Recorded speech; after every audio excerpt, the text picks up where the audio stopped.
Hello everyone, welcome to artificial classes. मैं doctor Preeti आप सबका बहुत बहुत स्वागत करती हूँ आज की क्लास में। आज हम लोग BHU 2003 के क्वेश्चन पेपर डिस्कस करने वाले हैं। उसमें जो जो MCQs आए थे वो सब हम लोग डिस्कस करने वाले हैं। ये आपके MO exams, OPSC, UPPSC, PSC competitive exams के लिए बहुत ही हेल्पफुल होंगे। आज की क्लास स्टार्ट करने से पहले आप लोग हमारा चैनल जरूर सब्सक्राइब कर लीजिए और बेल आइकन जरूर प्रेस करिए ताकि आगे जो भी क्लास अपलोड की जाए वो आपको नोटिफिकेशन आ जाए। और आप लोग कमेंट बॉक्स में भी लिखा कीजिए कि आपको क्लासेस कैसी लग रही हैं। वो हमें अच्छा लगता है आपके कमेंट्स पढ़ के, अच्छे अच्छे कमेंट्स। सो स्टार्ट करते हैं आज की क्लास और देखते हैं आज हमारे पास कौन कौन से इंटरेस्टिंग क्वेश्चंस हैं जानने के लिए। सो आज का सबसे पहला क्वेश्चन है, लघुत्रयी के ग्रंथ हैं। लघुत्रयी के कौन कौन से ग्रंथ है? लघुत्रयी यानी छोटा त्रय। ओके, तो छोटा त्रय में या जो ट्रायड उस ग्रुप में कौन कौन से ग्रंथ आते हैं? भाव प्रकाश, शारंगधर और माधव निदान। ऑप्शन सी आपका सही आंसर है। ऑप्शन ए देखिए, चरक, सुश्रुत और वाग्भट, ये आपके बृहत्त्रयी के ग्रंथ है। ओके, बृहत्त्रयी, ये आप इसको ये भी बोल सकते हैं कि बड़ी बड़ी ग्रंथ हैं। तो बड़ी बड़ी ग्रंथों का जो ट्रायड बना है उसमें चरक, सुश्रुत और वाग्भट आ जाता है। और लघुत्रयी में आपके भाव प्रकाश, सारंगधर और माधव निदान आता है। नेक्स्ट है क्वेश्चन नंबर 2, रक्त पित्त, कास, क्षय व श्वास में हितकर द्रव्य कौन सा है? रक्त पित्त, कास, क्षय और श्वास। देखिए ऑप्शंस, पिपली, कंटकारी, वासा और मरीच। तो ये चारों ही आपकी किसी ना किसी डिजीज में हेल्पफुल है, लेकिन आपका ऑप्शन सी जो है वासा, वो आपको रक्तपित्त में वो श्रेष्ठ माना गया है। कास में भी ये काम करता है, क्षय में भी ये काम करता है और श्वास में भी ये दिया जाता है। तो चारों ही कंडीशंस में आप वासा को चूज कर सकते हैं।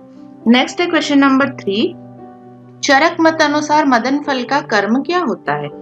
मदन फल को वामक कहा गया है। आई थिंक ये सबको पता होगा। ऑप्शन बी वामक या वमन कर्म इसका मदन फल का कर्म होता है। मदन फल का यूज हम लोग वमन चिकित्सा में भी करते हैं। मदन फल का चूर्ण हम लोग लेते हैं उसमें मेडिसिन के हिसाब से, और इससे हम लोग पेशेंट को दे के वमन कराते हैं। वामक इसका सही आंसर है। नेक्स्ट है क्वेश्चन नंबर 4, प्रथमतः षटक्रिया काल का वर्णन मिलता है। षटक्रिया काल जिसमें आ जाता है संचय, प्रकोप, प्रसर, स्थान, संश्रय, व्यक्त और भेद, ये 6 काल आ जाते हैं, चिकित्सा काल होते हैं ये। ये इसका वर्णन किसने किया है? सुश्रुत संहिता में इसका वर्णन किया गया है। सुश्रुत संहिता आपका सही आंसर है। नेक्स्ट है क्वेश्चन नंबर 5, किस निघंटु में वर्गों को दोष अनुसार वर्गीकृत किया गया है? दोष अनुसार किसने बताया है? सिद्ध मंत्र ने बताया है। सिद्ध मंत्र में ये बताया गया है, सिद्ध मंत्र निघंटु में दोष अनुसार द्रव्यों का वर्गीकरण किया गया है। नेक्स्ट है क्वेश्चन नंबर 6, निम्न में से अष्टांग में सम्मिलित है। अष्टांग आयुर्वेद जो कहा जाता है उसमें ऑप्शंस देखिए, कौमार भृत्य, स्त्री प्रसूति, भूत विद्या, रस शास्त्र, ये 4 ऑप्शंस दिए गए हैं और इनमें से कौमार भृत्य आपका अष्टांग आयुर्वेद में शामिल है। ओके, कौमार भृत्य आपका सही आंसर है, जिसमें आ जाता है काय, बाल, ग्रह, ऊर्ध्वांग, शल्य, दृष्टा, जरा, वृषयी। 8 अंग बताए गए हैं। तो उसमें काय के बाद, काय चिकित्सा के बाद बाल यानी कौमार भृत्य उसमें आता है। स्त्री प्रसूति, भूत विद्या और रसशास्त्र आपके अष्टांग आयुर्वेद में सम्मिलित नहीं है। ठीक है, लेकिन अष्टांग मैंने मेन ब्रांच के हिसाब से सम्मिलित नहीं है, लेकिन अष्टांग आयुर्वेद में जो 8 अंग बताए गए हैं उनमें किसी ना किसी में ये अंतर्निहित हो जाता है, इसलिए इसको अलग से नहीं बताया गया है। तो यहाँ पे आपका सही आंसर कौमार भृत्य होगा। नेक्स्ट है क्वेश्चन नंबर 7, स्वभावो परमवाद किस आचार्य की देन है? स्वभावो परमवाद आपके आचार्य चरक जी ने वर्णन किया है चरक संहिता में। ऑप्शन ए चरक आपका सही आंसर होगा। नेक्स्ट है क्वेश्चन नंबर 8, किस संहिता के अनुसार आयुर्वेद पंचम वेद है? किसने कहा है कि आयुर्वेद को पंचम वेद? वो है काश्यप। ओके, आचार्य काश्यप ने काश्यप संहिता में वर्णन किया है, आयुर्वेद को पंचम वेद बताया है। नेक्स्ट है क्वेश्चन नंबर 9, वेदना अध्याय किस संहिताकार की देन है? वेदना अध्याय भी आपकी काश्यप संहिता में वर्णित है। वेदना अध्याय में बच्चों के बारे में डिस्क्रिप्शन किया गया है, डिस्क्राइब किया गया है। बच्चों को जब किसी तरह का पेन होता है, कोई डिस्कम्फर्ट होता है, तो उनमें किस तरह के लक्षण देखने को मिलते हैं वो सब आपके वेदना अध्याय में वर्णन किया गया है। नेक्स्ट है क्वेश्चन नंबर 10, पुष्प आयुर्वेद के लेखक कौन है? सो पुष्प आयुर्वेद के लेखक है प्रियव्रत शर्मा जी। ऑप्शन सी प्रियव्रत शर्मा आपका सही आंसर है। क्वेश्चन नंबर 11 देखिए, भेल संहिता के अनुसार मन का स्थान क्या है? तो भेल संहिता में मन का स्थान बताया गया है शिर व तालु के मध्य में, ये बताया गया है। ऑप्शन सी शिर और तालु के मध्य में आपका सही आंसर है। नेक्स्ट है क्वेश्चन नंबर 12, आचार्य चरक के मत अनुसार अमृत किसका पर्याय है? सो अमृत किसका पर्याय हो सकता है? देखिए ऑप्शंस, मन, आत्मा, मोक्ष और जीवन। तो यहाँ पे मोक्ष का पर्याय अमृत बताया है आचार्य चरक ने। ओके, ऑप्शन सी मोक्ष आपका सही आंसर है। नेक्स्ट है question number 13, the cells which are found outside the cerebrum are known as. So cerebrum के बाहर जो सेल्स आपकी मिलती हैं उसको बोला जाता है बास्केट सेल्स। बास्केट सेल्स आप लोग याद रखिएगा। क्वेश्चन नंबर 14 देखिए, वमन का केंद्र स्थित होता है। सो वमन का केंद्र यानी वोमिटिंग सेंटर आपका कहाँ पे होता है? वोमिटिंग आपको आएगी या नहीं आएगी ये कौन कंट्रोल करता है? ये होता है आपके मेडुला ओब्लोंगाटा में। So option C medulla oblongata में आपका वोमिटिंग सेंटर पाया जाता है। ओके, वोमिटिंग सेंटर बोलते हैं हम इसको, मेडुला। ये भी मैं लिख देती हूँ, ये भी इंग्लिश का ही वर्ड है, मेडुला ओब्लोंगाटा। ये आप लोग याद रखिएगा, इसकी स्पेलिंग भी याद रखिएगा। नेक्स्ट है क्वेश्चन नंबर 15, वाग्भट अनुसार रंजक पित्त का स्थान क्या बताया गया है? सो वाग्भट ने रंजक पित्त का स्थान आमाशय में बताया है। रंजनात्, रस रंजनात् बताया गया है ना। रंजक पित्त आपके रस धातु को रंजन करके रक्त धातु में परिणत करता है या रक्त धातु को कलर देता है, ऐसे भी हम लोग बोल सकते हैं। सो ये आमाशय में पाया जाता है, वाग्भट ने बताया है ये आमाशय में पाया जाता है। नेक्स्ट है क्वेश्चन नंबर 16, वाग्भट अनुसार अवलंबक कफ का स्थान कौन सा है? तो अवलंबक कफ का स्थान उन्होंने बताया है हृदय। अवलंबक कफ आपके हृदय में रहता है। नेक्स्ट है क्वेश्चन नंबर 17, निम्न में से स्वेद किसका मल है चरक अनुसार? तो चरक ने स्वेद किसके मल के रूप में वर्णन किया है? मेद के मल के रूप में। हर धातु का एक मल बताया गया है, हर धातु का उपधातु बताया गया है। आप लोग शारीरिक क्रिया वाला जो हमारा वीडियो है वो जरूर देखिएगा, उसमें सारा कुछ हमने अच्छे से डिस्क्राइब करके पूरी चार्ट उसमें बताई गई है, कौन सा धातु का कौन सा मल है, कौन सा धातु का कौन सा उपधातु है। वो सब आप लोग एक बार जरूर देखिएगा, वो वीडियो आपको बहुत हेल्प मिल जाएगी उससे। बाकी यहाँ पे जो आपका आंसर होगा मेद धातु, मेद धातु का मल के हिसाब में स्वेद बताया गया है, चरक ने स्वेद बताया है मेद धातु का मल। नेक्स्ट है क्वेश्चन नंबर 18, मज्जा धातु का क्षय होने से क्या होगा? अगर मज्जा धातु का क्षय होगा तो उसके बाद वाली धातु का भी क्षय हो जाएगा। मज्जा धातु के बाद कौन सी धातु आती है ये आपको क्रम याद रखना है यहाँ पे। सो आपके जो धातु हैं रस, रक्त, मांस, मेद, अस्थि, मज्जा, शुक्र। रस, रक्त, मांस, मेद, अस्थि, मज्जा और शुक्र। ओके, तो इस तरह से इसका क्रम है। एक धातु से दूसरी धातु उत्पन्न होती है, ये भी बताया गया है। रस धातु से रक्त धातु उत्पन्न होता है, रक्त से मांस, मांस से मेद, मेद से अस्थि, अस्थि से मज्जा और मज्जा से फाइनली शुक्र धातु बनता है। ओके, सो अगर मज्जा धातु का क्षय होने लगेगा तो ऑब्वियसली उसके बाद वाली धातु भी क्षय होने लगेगी। सो ऑप्शन सी आपका सही आंसर होगा, शुक्र धातु का यहाँ पे क्षय हो जाएगा। नेक्स्ट है क्वेश्चन नंबर 19, अतीन्द्रिय है। अतीन्द्रिय किसको बताया गया है? अतीन्द्रिय आपके मन को बताया गया है। ठीक है, अब यहाँ पे ऑप्शंस में देखिए मन कहाँ पर है। सो पहला है स्पर्शनेन्द्रिय। स्पर्शनेन्द्रिय क्या है? ये है आपकी त्वचा। दर्शनेन्द्रिय कौन सा है? ये है आपके चक्षु या आंखें। घ्राणेन्द्रिय हो गई आपकी नाक या नासा, उसको बोल सकते हैं सत्व। सत्व है आपका मन। ओके, सत्व मन का पर्याय है, तो अतीन्द्रिय हो गया आपका मन। अतीन्द्रिय आपके 10 जो इंद्रिय हैं, 5 आपके ज्ञानेन्द्रिय हैं और 5 आपके कर्मेंद्रिय हैं। उसके बाद जो आपका उभयेंद्रिय मन बताया गया है, ये मन को अतीन्द्रिय भी बताया गया है। नेक्स्ट है क्वेश्चन नंबर 20, आचार्य चरक के अनुसार चेतना का स्थान है। तो आचार्य चरक ने चेतना का स्थान कहाँ पर बताया है? हृदय में बताया है। हृदय में आपकी चेतना स्थित होती है, ये इन्होंने कहा है। नेक्स्ट है क्वेश्चन नंबर 21। चरक मतानुसार मस्तिष्क का अंजलि प्रमाण कितना होता है? तो मस्तिष्क का अंजलि प्रमाण आपका होता है अर्ध अंजलि। शरीर रचना वाली वीडियो आप लोग जरूर देखिएगा, उसमें अंजलि प्रमाण बहुत ही डिटेल में बताया गया है। हर एक चीज का अंजलि प्रमाण बताया गया है, जो हमारे शरीर में जितनी भी चीजें पाई जाती हैं, जितनी धातुएं पाई जाती हैं, तो सबका अंजलि प्रमाण उसमें आपको मिल जाएगा। वो वीडियो आप लोग जरूर देखिएगा। नेक्स्ट है क्वेश्चन नंबर 22। चरक संहिता के तंत्रकर्ता कौन है? तंत्रकर्ता है इनके अग्निवेश। ओके, यहाँ पे 4 ऑप्शंस हैं, तो आप लोग यहाँ पे एक चीज ध्यान रखिएगा, इनके तंत्रकर्ता यानी चरक संहिता किसने बनाई? तो अग्निवेश जी ने इसे बनाई। ठीक है, चरक जी ने क्या किया? इसको प्रतिसंस्कार किया। तो अगर पूछा जाए कि प्रतिसंस्कार किसने किया, उसका आंसर होगा चरक। ओके, उसके बाद दृढ़बल ने क्या किया? संपूर्ण किया। चरक जी ने जो प्रतिसंस्कार किया, उन्होंने आधी लिखी थी और आधी छोड़ दी, तो बाकी आधा किसने कंप्लीट किया? दृढ़बल जी ने कंप्लीट किया। तो संपूर्ण किसने किया अगर पूछा जाएगा क्वेश्चन में, आपका आंसर होगा दृढ़बल। ओके, और आत्रेय कौन थे? वो अग्निवेश जी के गुरु थे, तो उन्होंने अग्निवेश जी को पढ़ाया, उन्होंने सारा ज्ञान दिया अग्निवेश जी को, और अपने गुरु से ज्ञान प्राप्त करके उन्होंने तंत्र की रचना की। ओके, तो चरक संहिता के तंत्रकर्ता कौन है? तंत्र की रचना किसने की है? आंसर होगा आपका अग्निवेश। नेक्स्ट है क्वेश्चन नंबर 23।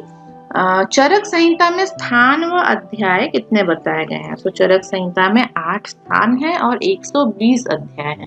यहाँ पे कहाँ पे लिखा है? देखिए, ऑप्शन बी, 8 स्थान बताए गए हैं और 120 अध्याय टोटल बताए गए हैं। नेक्स्ट है क्वेश्चन नंबर 24। चरक मत अनुसार प्राणायतनों की संख्या कितनी होती है? तो 10 प्राणायतन उन्होंने वर्णन किए हैं, 10 प्राणायतन। ऑप्शन सी 10 आपका आंसर होगा। नेक्स्ट है क्वेश्चन नंबर 25। एक संपूर्ण हृदय चक्र का काल कितना होता है? तो यहाँ पे कार्डियक साइकिल के बारे में पूछा गया है। 1 कार्डियक साइकिल कितने टाइम का होता है, ये पूछा गया है, तो इसका आंसर है 0.8 सेकेंड्स। ओके, तो अगर हम लोग देखें 1 मिनट में आपकी एवरेज जो हार्ट बीट होती है कितनी होती है? 72 बीट्स, है ना। तो 72 बीट्स मतलब 72 कार्डियक साइकिल्स 1 मिनट में होते हैं।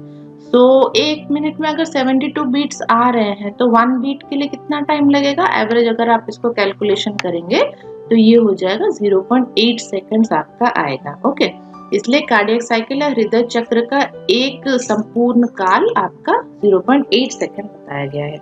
नेक्स्ट है क्वेश्चन नंबर 26। किस आचार्य ने दोष कर्म के आधार पर द्रव्यों का वर्गीकरण किया है? सो दोष कर्म के आधार पर वाग्भट ने द्रव्यों का वर्गीकरण किया है। वाग्भट इसका सही आंसर है। नेक्स्ट है क्वेश्चन नंबर 27। कौन सा विटामिन आहार नाल में कैल्शियम के अवशोषण है तो आवश्यक है? तो इसका आंसर है विटामिन डी। अगर विटामिन डी की डेफिशिएंसी है आपकी बॉडी में, आप पूरा डब्बा कैल्शियम खा लो, आपकी बॉडी में कुछ उसका एब्जॉर्प्शन नहीं होगा। ओके, सो जहां पर भी कैल्शियम दिया जाता है वहां पे विटामिन डी मिला के उसमें दिया जाता है, ताकि जो कैल्शियम आप ले रहे हो उसका एब्जॉर्प्शन आपकी जीआईटी से सही तरह से हो जाए। ओके, सो यहाँ पे आपका विटामिन डी सही आंसर है। नेक्स्ट है क्वेश्चन नंबर 28। आत्रेय के शिष्य कौन थे? सो आत्रेय के शिष्य अभी थोड़ी देर पहले ही मैंने आपको बताया था, चरक संहिता इन्होंने लिखी है। सो अग्निवेश इसका आंसर है। आत्रेय के शिष्य अग्निवेश थे। नेक्स्ट है क्वेश्चन नंबर 29। विटामिन B12 का अवशोषण कहाँ से होता है? सो विटामिन B12 का अवशोषण आपके इंटेस्टाइन से होता है। इंटेस्टाइन यानी आंत्र, आंत्र आपका सही आंसर है। नेक्स्ट है क्वेश्चन नंबर 30। वेदोत्पत्ति अध्याय का वर्णन कहाँ मिलता है? सो वेदोत्पत्ति अध्याय आपकी सुश्रुत संहिता की प्रथम अध्याय है। सुश्रुत संहिता आपका सही आंसर है। नेक्स्ट है क्वेश्चन नंबर 31। खिल स्थान किस संहिता में मिलता है? खिल स्थान आपके काश्यप संहिता में मिलता है। काश्यप संहिता आपका सही आंसर है। नेक्स्ट है क्वेश्चन नंबर 32। रिफेम्पिसिन की एक युवा के लिए मात्रा कितनी होती है? तो रिफेम्पिसिन की मात्रा 450 से 600 मिलीग्राम पर डे होती है, 450 से 600 मिलीग्राम पर डे। नेक्स्ट है क्वेश्चन नंबर 33। क्लोरोक्विन का प्रयोग नहीं किया जाता है। क्लोरोक्विन का प्रयोग आपका कहाँ पे नहीं किया जाता? ऑप्शंस देखिए, मलेरिया में, र्यूमेटॉइड अर्थराइटिस में, वमन में, या 2 और 3 दोनों में, यानी आपका बी और सी दोनों में। तो यहाँ पे नहीं पूछा गया है। मलेरिया और र्यूमेटॉइड अर्थराइटिस में आप क्लोरोक्विन दे सकते हैं, लेकिन वमन में इसका प्रयोग नहीं किया जाता है। वमन पे इसका कोई इफेक्ट नहीं होता है। नेक्स्ट है question number 34। If chloroquine is taken by a person who have G6PD deficiency, it will lead to। तो G6PD एक एंजाइम है, इसका फुल फॉर्म होता है glucose 6 phosphate dehydrogenase. Okay, so glucose 6 phosphate dehydrogenase का फंक्शन क्या है? ये आपके आरबीसीज को प्रोटेक्ट करता है। आरबीसीज को अर्ली ब्रेकडाउन या प्रीमेच्योर ब्रेकडाउन से ये टूटने नहीं देता है, इसकी सेल वॉल को ये प्रोटेक्ट करता है। ओके, लेकिन जहाँ पे G6PD डेफिशिएंसी हो वहाँ पे आरबीसीज आपकी ब्रेकडाउन हो जाती है और हीमोलाइसिस हो सकता है पेशेंट को। ऐसे कंडीशन में अगर क्लोरोक्विन दिया जाए तो वहाँ पे हीमोलाइसिस बढ़ जाता है। ओके, सो पेशेंट को सीवियर ब्लीडिंग हो सकती है। ऑप्शन सी, सीवियर ब्लीडिंग आपका सही आंसर है। नेक्स्ट है क्वेश्चन नंबर 35। निम्न में से कौन सा टूथब्रश ट्री है? सो टूथब्रश ट्री आपका है पीलू। पीलू को टूथब्रश ट्री बोला जाता है। द्रव्य गुण की वीडियोस आप जरूर देखिएगा, उसमें इंग्लिश नेम्स डिस्कस किए गए हैं। टूथब्रश ट्री पीलू का इंग्लिश नेम है। ओके, नेक्स्ट है क्वेश्चन नंबर 36। वाग्भट ने किस दांतोन का निषेध बताया है? मतलब कौन सा दांतोन है जो आपको नहीं लेना चाहिए? बबूल, नीम, पीलू या अर्क? तो यहाँ पे आपका आंसर है पीलू। पीलू को टूथब्रश ट्री बोला जाता है, लेकिन इसको दांतोन के रूप में आपको व्यवहार नहीं करना है। वाग्भट ने इसका निषेध बताया है। ओके, नेक्स्ट है क्वेश्चन नंबर 37। धन्वंतरी निघंटु के मत अनुसार अमृत संभवा किसका पर्याय है? तो अमृत संभवा आपका पर्याय है गुडुचि का। धन्वंतरी निघंटु में गुडुचि के पर्याय में अमृत संभवा लिखा हुआ है। नेक्स्ट है क्वेश्चन नंबर 38। आचार्य सुश्रुत मत अनुसार रजनी कौन है? रजनी ऑप्शंस देखिए, वल्ली, गुल्म, वृक्ष या शुभ। तो ये सारे आपके प्लांट्स की टाइप्स हैं। प्लांट्स कितने प्रकार की होती हैं, तो ये इस तरह से वर्गीकरण हुआ है। तो रजनी जो है वो आपका गुल्म होता है। ठीक है, रजनी एक फूल होती है, बहुत ही महकती है, बहुत ही सुंदर सा फूल होता है रजनी। तो ये एक गुल्म है। ओके, नेक्स्ट है उसके बाद क्वेश्चन नंबर 39। चरक अनुसार आमलकी है। तो चरक अनुसार आमलकी क्या है? आमलकी है वयःस्थापक। तो वयःस्थापक आपका सही आंसर है। नेक्स्ट क्वेश्चन देखते हैं, क्वेश्चन नंबर 40।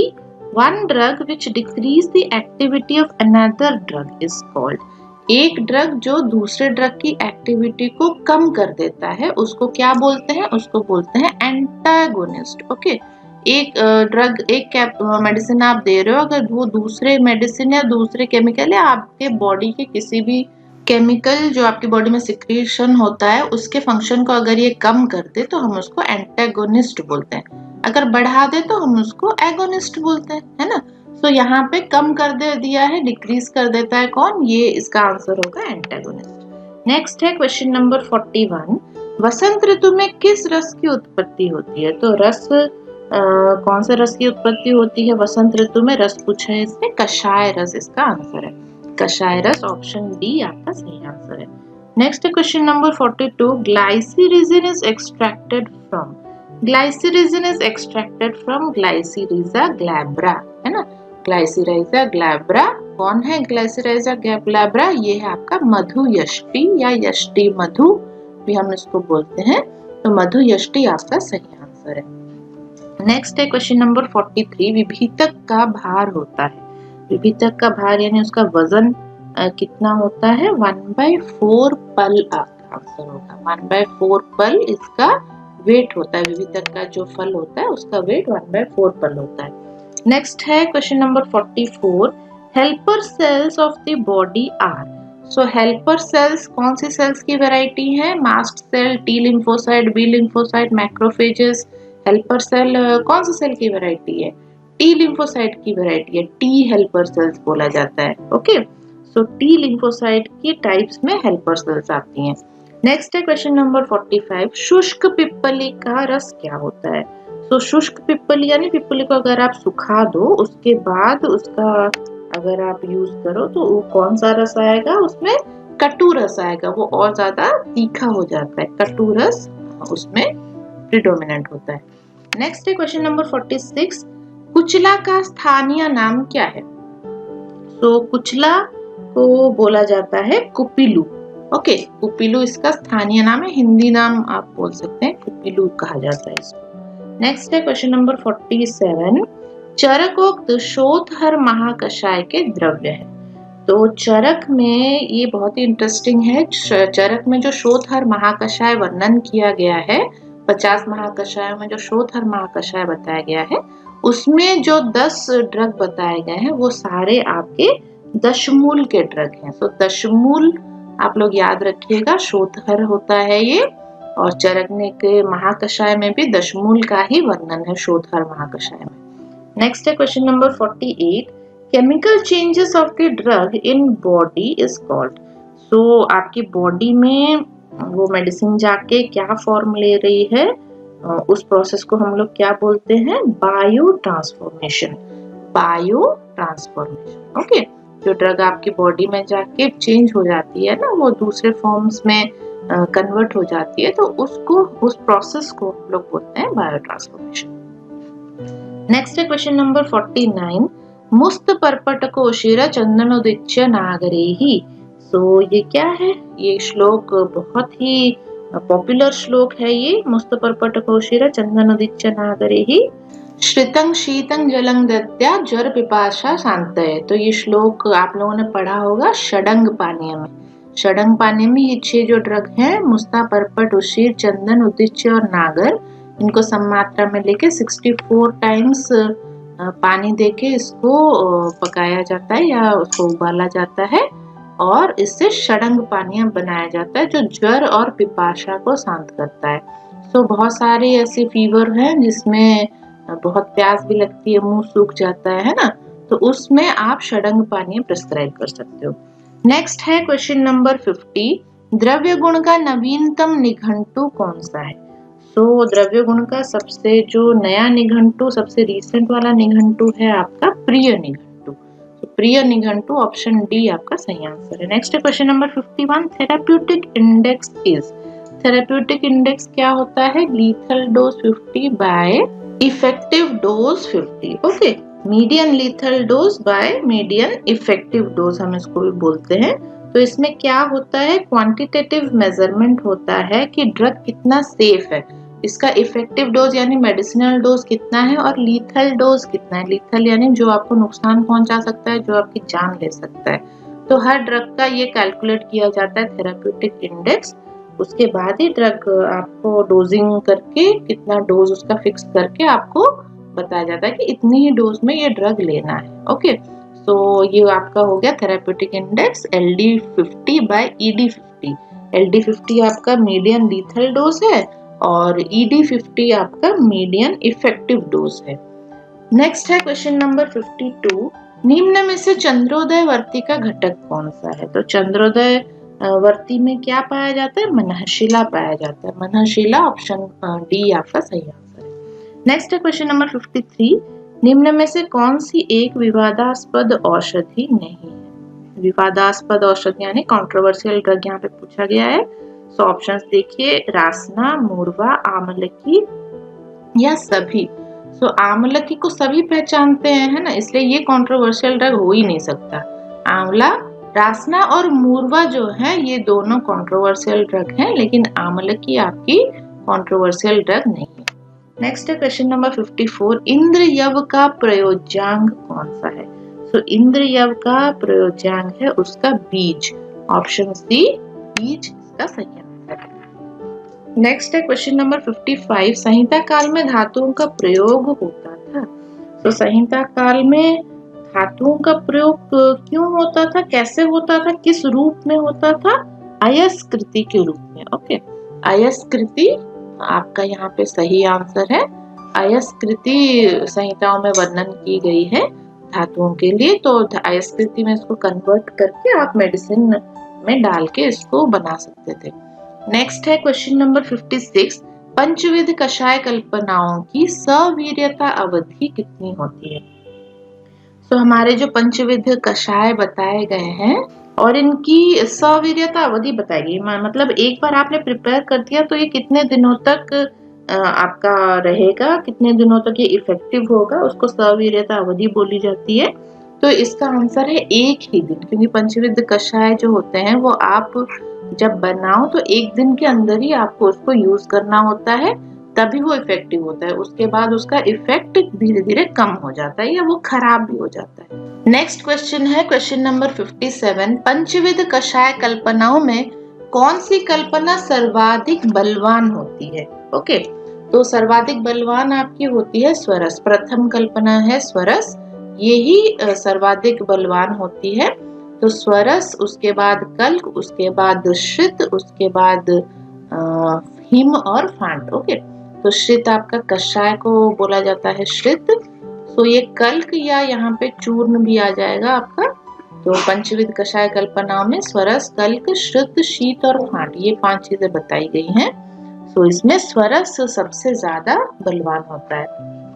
नेक्स्ट है क्वेश्चन नंबर 58, द्रव्यात आपोथिता तोये डैश तत् पुनर्निशि संस्थिता। तो ये किसके लिए बताया गया है ये श्लोक? ये आपका बताया गया है शीट के प्रिपरेशन के लिए। तो ये इसमें क्या किया जाता है, जिसका आपको शीट बनाना हो उसको रात में आपको पानी में भिगोना पड़ता है।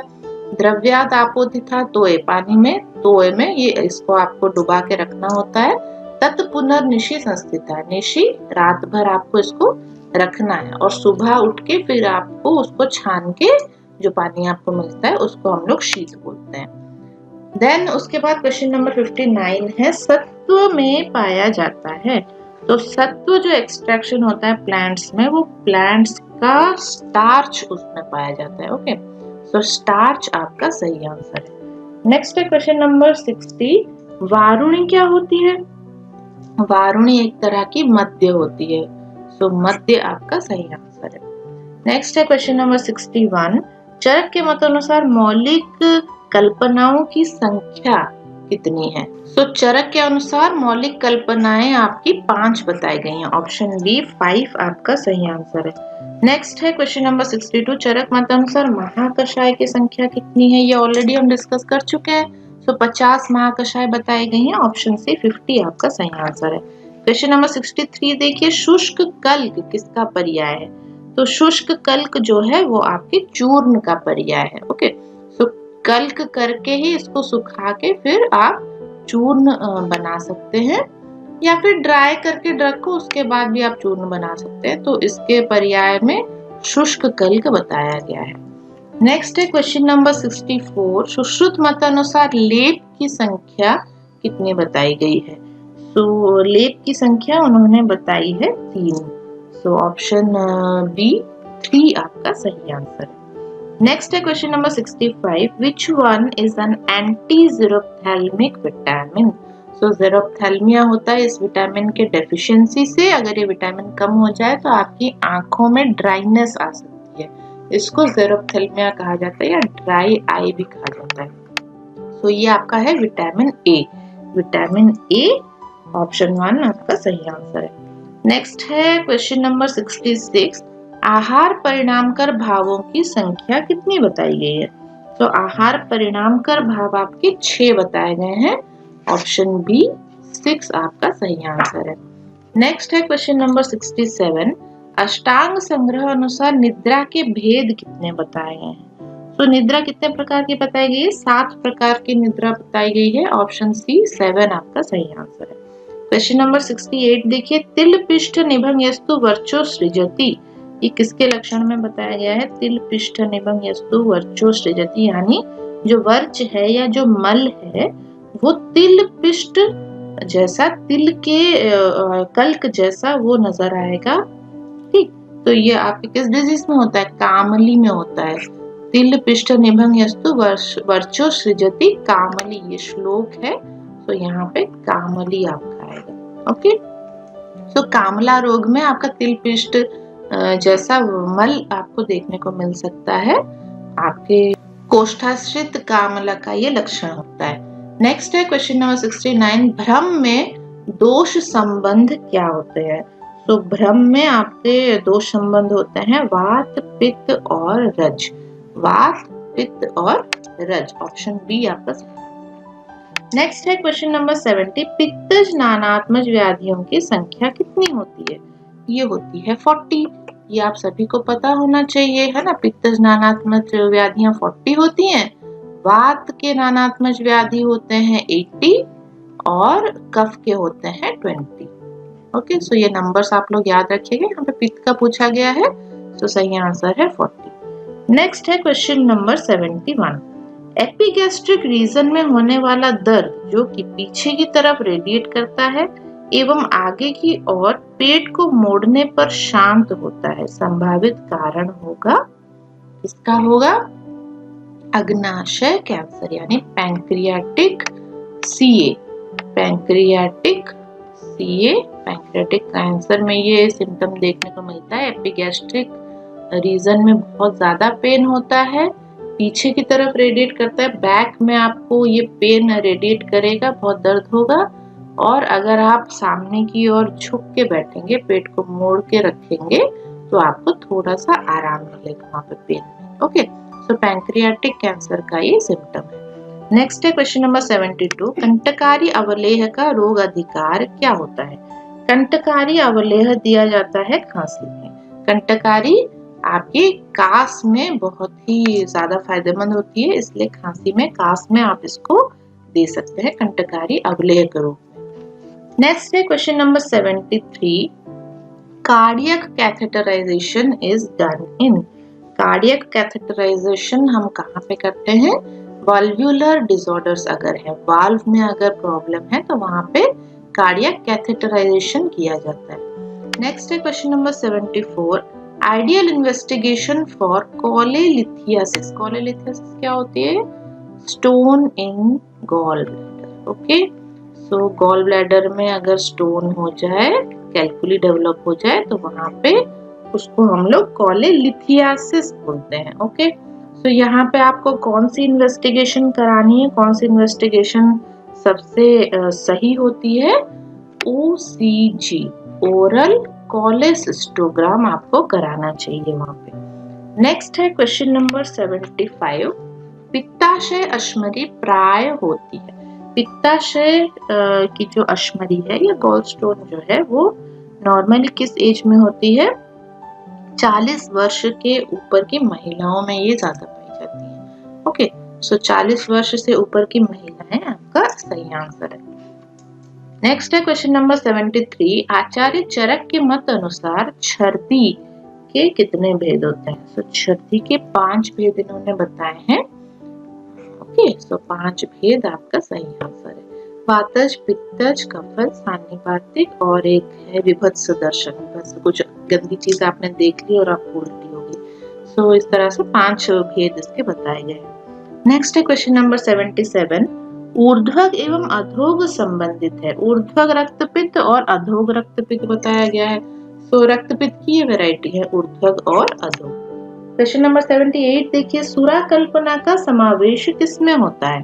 तो सुरा कल्पना जो होती है वो आपकी मध्य कल्पना होती है। सुरा एक तरह का मध्य है, तो मध्य कल्पना में इसको आप समावेश कर सकते हैं। नेक्स्ट है क्वेश्चन नंबर 79, डैश पुराणत्वम सुख साध्यस्य लक्षणम। डैश पुराणत्वम सुख साध्यस्य लक्षणम। तो कौन सा वो डिजीज है जो पुराना होने पर, पुराणत्वम होने पर सुख साध्य होता है, इजीली ट्रीट किया जा सकता है। ओके, सो कौन सा डिजीज है ये? इसका आंसर होगा रक्त गुल्म। रक्त गुल्म जो फीमेल्स में वर्णन किया गया है, यूट्रस के अंदर ये होता है। ये 10 महीने क्रॉस होने के बाद इसका ट्रीटमेंट बहुत इजी होता है। ओके, सो रक्त गुल्म आपका सही आंसर है। बाकी जितने डिजीजेस हैं वो जितने पुराने होते जाते हैं उतने ही सीवियर होते जाते हैं, उतना ही उसके ट्रीटमेंट में प्रॉब्लम आती है। ओके, सिर्फ रक्त गुल्म ही है जो पुराना होने पर इजीली ट्रीटेबल होता है। नेक्स्ट है क्वेश्चन नंबर 80, शारंगधर अनुसार फांट की मात्रा कितनी होती है? सो फांट कौन सी कल्पना है? आप लोग चाय बनाते हैं तो ये जो चाय आप लोग बनाते हैं ना, थोड़ा सा आपने डाल दिया, कुछ टाइम उसको उबाला, छान के पी लिया, ये फांट कल्पना है। ओके, सो इसकी मात्रा कितनी होती है? 2 पल होती है इसकी मात्रा। सो 2 पल आपका सही आंसर है, जो शारंगधर जी ने बताया है 2 पल। नेक्स्ट है क्वेश्चन नंबर 81। यंत्र निष्पीडितात् द्रव्यात् रसः स्वरस उच्यते। यंत्र द्वारा निष्पीड़न करके, निचोड़ के द्रव्य को रसः, जो रस उत्पन्न होता है उसको हम लोग क्या बोलते हैं? उसको हम लोग स्वरस बोलते हैं। ये परिभाषा किसने दी है? ये जो परिभाषा है, ये जो श्लोक है, ये किसने वर्णन किया है? इन्होंने पूछा है, तो इसका आंसर है चरक ने। ओके, चरक ने ये वर्णन किया है। यंत्र द्वारा निष्पीड़न करके जो रस हमें मिलता है द्रव्य का, उसको स्वरस संज्ञा दी जाती है। नेक्स्ट है क्वेश्चन नंबर 82। आचार्य चरक अनुसार गृध्रसी के कितने भेद हैं? सो आचार्य चरक ने गृध्रसी के 2 भेद बताए हैं। एक वातज है, एक है वात कफज। ओके, तो 2 भेद इन्होंने बताए हैं, ये आप लोग याद रखिएगा। एक है वात कफज। ओके, नेक्स्ट क्वेश्चन पे चलते हैं। नेक्स्ट क्वेश्चन है क्वेश्चन नंबर 83। आधुनिक मत अनुसार कुष्ठ के प्रकार हैं।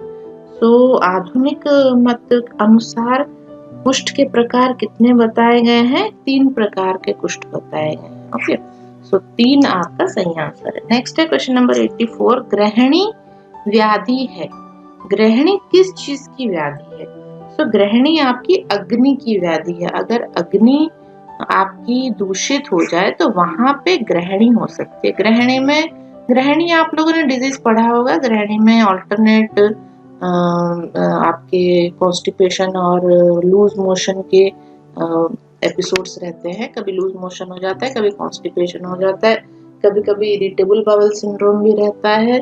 कुछ भी आप खाना खाओ तो तुरंत आपको लैट्रिन जाना होता है। आपकी जो इंटेस्टाइन है वो इरिटेट हो जाती है किसी भी तरह के खाने या पानी की चीज से। ठीक है, तो ये अग्नि दूषित होने की वजह से होता है, इसलिए ग्रहणी को अग्नि की व्याधि बताई गई है। नेक्स्ट है question number 85। Peripheral resistance is maximum in. तो कौन से में कैपिलरी वेन्स, आर्टेरियोल्स या आर्टरीज आपका ऑप्शन दिया गया है। तो किस में पेरिफेरल रेजिस्टेंस सबसे ज्यादा होती है? आपकी आर्टेरियोल्स में ये सबसे ज्यादा होती है। सो ऑप्शन सी आर्टेरियोल्स आपका सही आंसर है। नेक्स्ट है क्वेश्चन नंबर 86। सुश्रुत अनुसार ग्रंथि के कितने भेद बताए गए हैं? ग्रंथि के भेद इन्होंने बताए हैं 5। सो 5 आपका सही आंसर है। नेक्स्ट है क्वेश्चन नंबर 87। अंतर्वेग और बहिर्वेग ये किसके भेद हैं? ये ज्वर के भेद हैं। ओके, अंदर से ज्वर आ रहा है कि बाहर टेम्परेचर आ रही है? हम लोग पूछते हैं ना पेशेंट जब आते हैं हमारे पास। सो ये ज्वर के भेद में बताया गया है, अंतर्वेग और बहिर्वेग। बहिर्वेग में बाहर टेम्परेचर फील होगी, अंतर्वेग में अंदर से उसको टेम्परेचर वो खुद बताएगा कि मुझे बुखार जैसा लग रहा है, बट बाहर उसकी बॉडी गर्म नहीं होगी। ओके, सो ये ज्वर के भेद में बताया गया है। नेक्स्ट है क्वेश्चन नंबर 88। सार परीक्षा की जाती है। सार परीक्षा क्यों की जाती है? धातुओं के लिए की जाती है। सार पुरुष का वर्णन है, हर धातु के सार पुरुष का, त्वक सार पुरुष, रक्त सार पुरुष, मांस सार, मेद सार, हर धातु वाइज आपके सार पुरुष का वर्णन किया गया है। तो धातुओं के लिए ही इसकी परीक्षा की जाती है। नेक्स्ट है क्वेश्चन नंबर 89। पांडु का असाध्य लक्षण क्या है? पांडु में असाध्य लक्षण क्या है? अतिसार और ज्वर से जो पीड़ित हो, जिसका अतिसार और ज्वर सही ही नहीं हो रहा है, हमेशा बना रहता है, ऐसे पांडु रोगी असाध्य होते हैं, इनका ट्रीटमेंट नहीं करना चाहिए। नेक्स्ट है क्वेश्चन नंबर 90। पक्षाघात साध्य माना जाता है। सो पक्षाघात यानी आपकी पैरालिसिस हम जिसको बोलते हैं। सो पैरालिसिस अगर हो, पक्षाघात हो, तो वो कब साध्य माना जाता है? वात के साथ जब अन्य दोष संश्लिष्ट हो। अगर शुद्ध वातिक हो या त्रिदोषज हो तो वो साध्य नहीं होता है। अगर वात के साथ कोई और दोष मिला हुआ हो तो वहां पे वो साध्य माना जाता है। नेक्स्ट है question number 91। Finger clubbing is found in. Finger clubbing कहाँ पे मिलती है? आपके लंग्स के डिजीज में ये मिलती है। सो पल्मोनरी सप्रेशन अगर हो तो वहां पे फिंगर क्लबिंग आपको देखने को मिलेगी। नेक्स्ट है क्वेश्चन नंबर 92, संप्राप्ति के आधार पर मधुमेह के भेद कितने हैं? सो संप्राप्ति के आधार पर आपके मधुमेह के 2 भेद बताए गए हैं। ऑप्शन ए 2 आपका सही आंसर है। नेक्स्ट है क्वेश्चन नंबर 93, शिक टेस्ट किसमें किया जाता है? तो शिक टेस्ट किया जाता है आपके डिप्थेरिया के लिए। ये हमने पहले और भी क्लासेस में डिस्कस किया है। सो डिप्थेरिया में आपका शिक टेस्ट कराया जाता है। ओके, सो ये आप लोग याद रखिएगा, शिक टेस्ट। नेक्स्ट है क्वेश्चन नंबर 94, कर्मवस्ती में निरूहवस्ती की संख्या कितनी होती है? तो कर्मवस्ती में निरूहवस्ती होती है 12। 12 आपका सही आंसर है। निरूहवस्ती 12 इसमें होती है। नेक्स्ट है क्वेश्चन नंबर 95, फाइलेरियसिस का वाहक कौन है? फाइलेरियसिस कैसे फैलता है? फाइलेरियसिस आपके मच्छर के काटने से फैलता है। और कौन से मच्छर के काटने से फैलता है? क्यूलेक्स मच्छर। ओके, सो क्यूलेक्स आपका सही आंसर है। क्यूलेक्स मॉस्किटो अगर काट ले तो फाइलेरियसिस आपको फैल सकता है। कौन सा कृमि फुफ्फुस में नहीं पहुंच पाता? क्वेश्चन नंबर 96 देखिए। सो कौन सा कृमि है जो फुफ्फुस में नहीं पहुंच पाता? वो है स्ट्रोंगिलॉइड्स। स्ट्रोंगिलॉइडियसिस आपका सही आंसर है यहाँ पे। नेक्स्ट है क्वेश्चन नंबर 97, युक्त रथ वस्ती है एक प्रकार की। तो युक्त रथ वस्ती डिस्क्राइब किया गया है संहिताओं में, वो एक प्रकार की आस्थापन वस्ती है। तो आस्थापन वस्ती आप लोग याद रखिएगा। नेक्स्ट है question number 98, Wilms tumour is related with. Wilms tumour आपका कहाँ पाया जाता है? ये किडनी में पाया जाता है। सो विल्म्स ट्यूमर किडनी का कैंसर है जो मेनली बच्चों में देखने को मिलता है। ओके, किडनी कैंसर ये हो जाता है 3 से 4 साल की उम्र में ये होता है, 3 to 4 years। उसके बाद ये डेवलप नहीं होता। 3 से 4 साल की उम्र में अगर किसी बच्चे के पेट में कैंसर आपको देखने को मिले तो मोस्ट प्रोबेबली वो विल्म्स ट्यूमर होता है, किडनी में ये पाया जाता है। नेक्स्ट है क्वेश्चन नंबर 99, सुश्रुत संहिता ने क्षार सूत्र का प्रयोग बताया है। तो क्षार सूत्र का प्रयोग इन्होंने किसमें बताया है? नाड़ी व्रण में इन्होंने डिस्क्राइब किया है। अगर नाड़ी व्रण हो तो वहां पे क्षार सूत्र आपको बांधना पड़ता है। क्षार सूत्र बांधने से क्या होता है? ये वहां पे जो भी पस फॉर्मेशन हो रहा है, जो इन्फेक्शन वगैरह हो रहा है, वो सबको ये क्लियर कर देता है और पूरे वहां पे जो नाड़ी बनी हुई है, वहां पे फिस्टुला डेवलप किया हुआ है, वो हील भी हो जाता है, सही हो जाता है एकदम। नेक्स्ट है क्वेश्चन नंबर 100, सेंचुरी हो गई यहाँ पे। So liquid dysphagia is found इन। अगर वो कोई पेशेंट लिक्विड डाइट नहीं निगल पा रहा है, डिस्फेजिया मीन्स उसको निगलने में दिक्कत हो रही है, पेन हो रहा है, लिक्विड भी वो नहीं निगल पा रहा है, पानी दूध कुछ भी जूस वगैरह वो नहीं ले पा रहा है, तो उसको कार्सिनोमा ईसोफेगस हो सकता है। ओके, सो ऐसे कोई पेशेंट हो जो बोलता हो कि मुझे पानी पीने में दर्द हो रहा है, तो आप उसका टेस्ट जरूर करवाइए, ईसोफेगस में उसको कैंसर हो सकता है। नेक्स्ट है क्वेश्चन नंबर 101, डेप्सोन। डेप्सोन किसका मेडिसिन है? डेप्सोन आपके कुष्ठ का मेडिसिन है। ओके, सो लेप्रोसी के केस में ये दिया जाता है डेप्सोन, ये आप लोग याद रखिएगा। नेक्स्ट है क्वेश्चन नंबर 102, ऑक्सीजन सिलेंडर का रंग क्या होता है? ऑक्सीजन सिलेंडर किस कलर की होती है? सफेद और काले रंग की होती है। आप लोगों ने देखा होगा हॉस्पिटल में सफेद और काले रंग का सिलेंडर ये होता है। नेक्स्ट क्वेश्चन है क्वेश्चन नंबर 103, किस रोग में यूरिक एसिड की मात्रा बढ़ जाती है? सो यूरिक एसिड की मात्रा आपके वात रक्त में बढ़ जाती है। वात रक्त आपका सही आंसर है।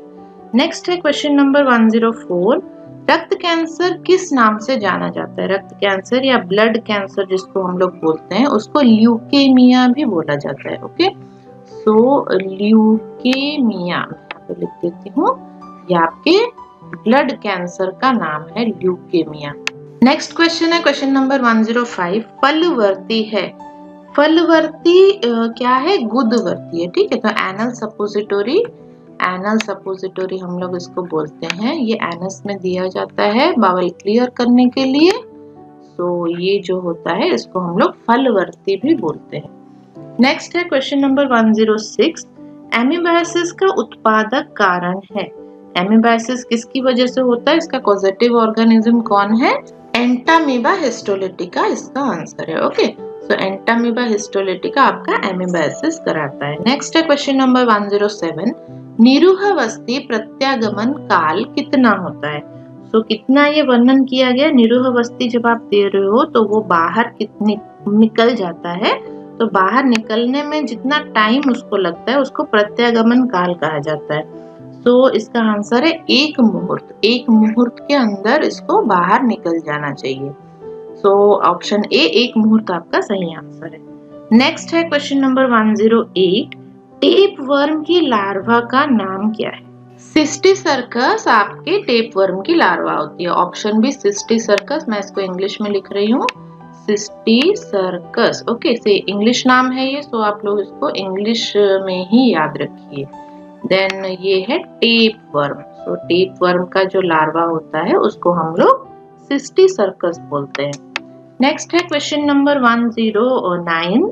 चरक अनुसार योगराज का रोग अधिकार क्या है? तो योगराज को आपका पांडु में वर्णन किया गया है। योगराज गुगुल आप लोगों ने सुना होगा, तो ये पांडु में वर्णन किया गया है। पांडु इसका रोग अधिकार है। नेक्स्ट है क्वेश्चन नंबर 110। स्तन्य का अंजलि प्रमाण क्या है? स्तन्य या जो ब्रेस्ट मिल्क होता है उसका अंजलि प्रमाण है 2 अंजलि। ये याद रखिएगा अंजलि प्रमाण। शारीर रचना वाली वीडियो में भी हम लोगों ने अंजलि प्रमाण के बारे में बताया है। सो अंजलि प्रमाण इसका 2 अंजलि होता है। नेक्स्ट है क्वेश्चन नंबर 111। गौरी चंद्रमुखी व समीरणा नाड़ी का वर्णन मिलता है। सो गौरी चंद्रमुखी और समीरणा नाड़ी किसमें डिस्क्राइब किया गया है? ये आपके भाव प्रकाश में डिस्क्राइब किया गया है। सो ऑप्शन सी भाव प्रकाश आपका सही आंसर है। नेक्स्ट है क्वेश्चन नंबर 112। मूढ़ गर्भ कितने प्रकार के होते हैं? तो मूढ़ गर्भ आपके 4 प्रकार के बताए गए हैं। सो ऑप्शन बी 4 आपका सही आंसर है। क्वेश्चन नंबर 113 देखिए। Oestrogen is not secreted from. तो ईस्ट्रोजन कहाँ से सिक्रीट नहीं होता है? ऑप्शंस देखिए, किडनी, ओवरी, एंटीरियर पिट्यूटरी या नन। तो यहाँ पे आपका आंसर होगा एंटीरियर पिट्यूटरी। एंटीरियर पिट्यूटरी आपका एस्ट्रोजन सिक्रेशन नहीं करता है। यहाँ पे आप लोगों को ये तो पता होगा कि ओवरी से एस्ट्रोजन का सिक्रेशन होता है, लेकिन किडनी की जब बात आती है तब आप लोग थोड़ा सा शायद कंफ्यूज हो रहे होंगे। तो किडनी से एस्ट्रोजन डायरेक्टली नहीं बनता है, इससे बनता है आपका DHEA, ये वाला हार्मोन बनता है। सो डिहाइड्रो एपिएंड्रोस्टेरोन ये होता है, ये जाके ओवरी में कन्वर्ट हो जाता है एस्ट्रोजन में। ओके, सो किडनी और ओवरी दोनों ही इन्वॉल्व होते हैं एस्ट्रोजन के फॉर्मेशन में। ओके, सो ये ओवरी में जाता है DHEA, देन ये कन्वर्ट हो जाता है आपके एस्ट्रोजन में। बाकी यहाँ पे एंटीरियर पिट्यूटरी है, इससे एस्ट्रोजन सिक्रेशन नहीं होता है। किडनी से कुछ मात्रा में बनता है, उसका प्रिकर्सर होता है ये एस्ट्रोजन का, और ओवरी में एस्ट्रोजन का फॉर्मेशन होता है। नेक्स्ट है question number 114। Which vaccine is contraindicated during pregnancy? So pregnancy के टाइम पे कौन सा वैक्सीन नहीं लेना चाहिए? MMR उसको नहीं लेना चाहिए। मीजल्स, मम्प्स और रूबेला के लिए ये वैक्सीन लगाई जाती है MMR, ये प्रेगनेंसी के टाइम पे नहीं लेना चाहिए। बाकी हेपेटाइटिस बी, कॉलेरा और टाइफाइड ये वो ले सकती है। नेक्स्ट है question number 115। Window period is related with. Window period आपका साइलेंट पीरियड होता है, ये एड्स में पाया जाता है। ओके, जब HIV का इन्फेक्शन होता है इस पेशेंट को, तो उसको अगर आप टेस्ट करोगे तो वो टेस्ट पॉजिटिव नहीं आता है। कुछ टाइम के बाद वो टेस्ट पॉजिटिव आता है, वो जो टाइम होता है उसको विंडो पीरियड बोलते हैं। ओके, सो HIV पॉजिटिव आने के लिए उतने HIV वायरस उसमें होने चाहिए, उतनी सारी एंटीबॉडीज उस पेशेंट के शरीर में बन जानी चाहिए, है ना, तब जाके वो आपके टेस्ट में पॉजिटिव दिखाएगा। तो ये जितना टाइम लगता है इन्फेक्शन होने से लेके काफी एंटीबॉडीज उसकी बॉडी में बनने के लिए, HIV की एंटीबॉडीज, तो उस टाइम को हम लोग विंडो पीरियड बोलते हैं। ये एड्स में आपका पाया जाता है यहाँ पे। ओके, नेक्स्ट है क्वेश्चन नंबर 116। एमनियोसेंटेसिस किया जाता है। एमनियोसेंटेसिस क्यों किया जाता है? ऑप्शंस देखिए, गर्भधारण हेतु, हिस्टेरेक्टोमी हेतु, गर्भ के लिंग निर्धारण हेतु, या सभी। तो गर्भ के लिंग निर्धारण हेतु ये किया जाता है, सेक्स डिटर्मिनेशन के लिए एमनियोसेंटेसिस। एमनियोटिक फ्लूइड थोड़ा सा निकाल के उसको फिर टेस्ट किया जाता है उसका, तो उसमें आपको पता चलता है कि बेबी मेल है कि फीमेल है। ओके, सो इसके गर्भ के लिंग निर्धारण के लिए एमनियोसेंटेसिस बताया गया। एमनियोसेंटेसिस ये इंग्लिश टर्म है, सो मैं यहाँ पे लिख देती हूँ एमनियोसेंटेसिस। ओके, सो ये आप लोग याद रखिएगा। नेक्स्ट है क्वेश्चन नंबर 117। किस आचार्य ने कौमार भृत्य को अष्टांग आयुर्वेद में प्रथम स्थान पे रखा है? सो प्रथम स्थान पे किसने रखा है? काश्यप जी ने इसे प्रथम स्थान पे रखा है। और काश्यप संहिता में आपके कौमार भृत्य यानी बच्चों के बारे में, बच्चों के डिजीजेस के बारे में विविध डिस्क्रिप्शन मिलता है। सो आचार्य काश्यप आप याद रखिएगा, इन्होंने ही अष्टांग आयुर्वेद में कौमार भृत्य को फर्स्ट प्लेस दिया है। नेक्स्ट है question number 118। Disease related with louse faeces. So जो लाउस होती हैं, लाउस यानी जो जुएं होती हैं, वो जब लैट्रिन कर देती हैं, उनका जो मल होता है उससे किस तरह का डिजीज होता है? उससे ट्रेंच फीवर होता है। ट्रेंच फीवर इसको बोलते हैं। नेक्स्ट है question number 119। Leukopenia is found in.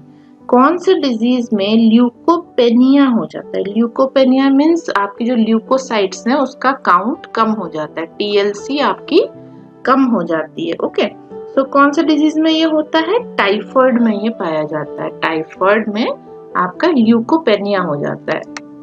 Next है क्वेश्चन नंबर 120। आचार्य चरक के मत अनुसार मेनोपोज की आयु क्या है?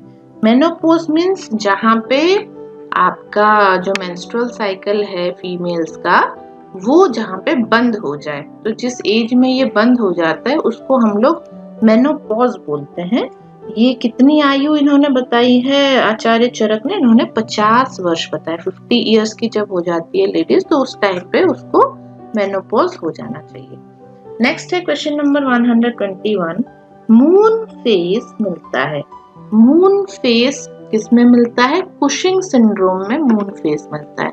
कुशिंग सिंड्रोम, ये भी इंग्लिश वर्ड है, कुशिंग सिंड्रोम, ये आप लोग याद रखिएगा। और moon face, okay, moon face ये भी आप लोग याद रखिएगा, ये कुशिंग सिंड्रोम में देखने को मिलता है।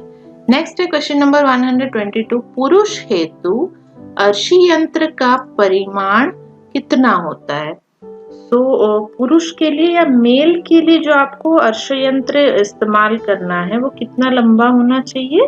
वो 4 अंगुल लंबा होना चाहिए। ओके, 4 अंगुल अर्शो यंत्र है ये।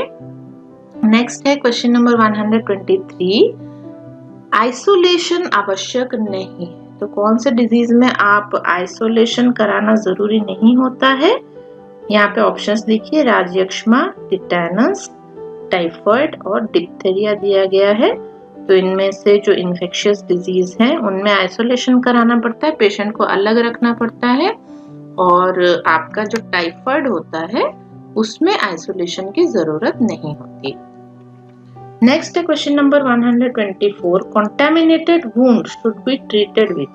अगर कॉन्टेमिनेटेड है वुंड, उसमें कुछ माइक्रो ऑर्गेनिजम्स प्रेजेंट है, तो वहां पे डेब्रिडमेंट कर देना चाहिए। डेब्रिडमेंट मीन्स उसके ऊपर का जो भी वहां पे डिपॉजिट हो उस वुंड के ऊपर, वो सारा टिश्यू हटा देना चाहिए। नेक्स्ट है question number 125। Main cause of gas gangrene is. Gas gangrene होने का मेन कॉज है आपका क्लोस्ट्रीडियम। ओके, सो क्लोस्ट्रीडियम आपका गैस गैंग्रीन कराता है। इसमें पूरी उंगली काली हो जाती है। जहां पर भी गैस गैंग्रीन होता है वो एरिया पूरा डेड हो जाता है, काला हो जाता है। ओके, सो क्लोस्ट्रीडियम ये कराता है। नेक्स्ट है क्वेश्चन नंबर 126। गुल्म की चिकित्सा में निर्देश है। गुल्म के ट्रीटमेंट में क्या बताया गया है? भेदन कर्म बताया गया है। सो भेदन आपका सही आंसर है। नेक्स्ट है क्वेश्चन नंबर 127। पोथकी का अधिष्ठान है। पोथकी आपकी एक तरह की आई डिजीज है। वर्त्म मंडल में ये पोथकी होती है। सो वर्त्म में आपका ये डिजीज पाया जाता है। इसका अधिष्ठान आपका वर्त्म मंडल है।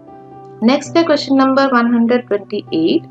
स्वर्ण वसंत मालती का प्रयोग करते हैं। स्वर्ण वसंत मालती किसमें दी जाती है? आपका राजयक्ष्मा में स्वर्ण वसंत मालती यूज की जाती है। अगर राजयक्ष्मा हो किसी पेशेंट को तो वहां पे आपको स्वर्ण वसंत मालती प्रिस्क्राइब करनी होती है। नेक्स्ट है क्वेश्चन नंबर 129। तक्र में दूध मिलाने से बनने वाला पदार्थ। तो आपके पास तक्र है, आपने क्या किया, उसमें दूध मिला दिया, तो वो क्या बन गया? वो बन गया तक्र कुर्चिका। ओके, तो तक्र कुर्चिका आप लोग याद रखिएगा टर्म। नेक्स्ट क्वेश्चन पे चलते हैं। क्वेश्चन है 130। स्तन्य से किसका निष्कर्षण होता है? सो ऑप्शंस देखिए, मेट्रोनिडाजोल दिया है, पेनिसिलिन दिया है, बोथ दिया है, नन दिया है। तो हम लोगों ने पढ़ा था कि माता जो भी मेडिसिन लेती है वो बच्चे के शरीर में पहुंच जाता है मिल्क के द्वारा। ब्रेस्ट मिल्क, क्योंकि जो बच्चा ब्रेस्ट फीडिंग करता है वो उसके शरीर में वो मेडिसिन ब्रेस्ट मिल्क के द्वारा पहुंच जाती हैं। सो आपका यहाँ पे बोथ ही आंसर होगा। ये दोनों ही ड्रग्स आपके ब्रेस्ट मिल्क में इंजेक्शन होते हैं या एक्सक्रीशन हो जाते हैं, और एक्सक्रीशन होके ये कहाँ जाएंगे? बच्चे के शरीर में जाएंगे, है ना। तो स्तन्य से आपका मेट्रोनिडाजोल और पेनिसिलिन दोनों का ही निष्कर्षण होता है। नेक्स्ट है question number 131। Which one is a helper cell? So helper variety किसकी होती है? आपकी टी लिम्फोसाइट की हेल्पर वैरायटी होती है। ये क्वेश्चन शायद थोड़ी देर पहले भी आया था। सो टी लिम्फोसाइट आप लोग याद रखिएगा। नेक्स्ट क्वेश्चन है क्वेश्चन 132। चीन बंध कहाँ पे बांधते हैं? बंध की वैरायटी में, बैंडेज की वैरायटी में ये सब डिस्क्राइब किया गया है। चीन बंध आपके नेत्र के लिए होता है। आंखों पे अगर आपको पट्टी बांधनी हो तो वहां पे आपको चीन बंध बांधना होता है। नेक्स्ट है question number 133।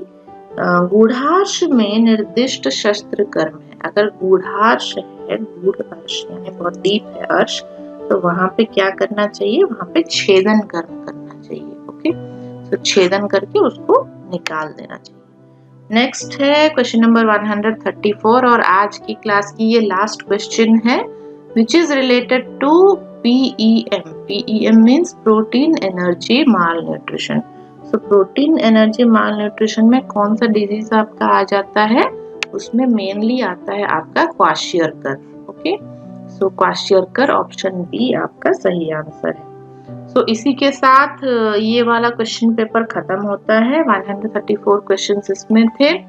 So next class में हम और भी बहुत सारी चीज़ें डिस्कस करेंगे, बहुत सारे इंटरेस्टिंग क्वेश्चंस भी डिस्कस करेंगे, और आगे की और भी क्लासेस आने वाली हैं दूसरे सब्जेक्ट्स की, वो भी आप लोग ज़रूर देखिएगा, बने रहिएगा हमारे साथ।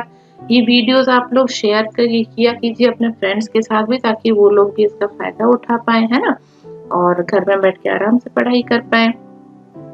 नेक्स्ट क्लास में फिर से मिलेंगे। आप लोग सब्सक्राइब कर लीजिएगा चैनल तब तक, और बेल आइकन जरूर प्रेस करिएगा ताकि जो भी क्लास आगे अपलोड हो वो आपको नोटिफिकेशन आ जाए। और एक आध कमेंट वगैरह भी लिखा कीजिए आपको क्लासेस कैसी लग रही हैं। ठीक है, सो आज के लिए इतना ही, फिर मिलेंगे नेक्स्ट क्लास में। थैंक यू सो मच और आप लोगों को मेरा नमस्कार।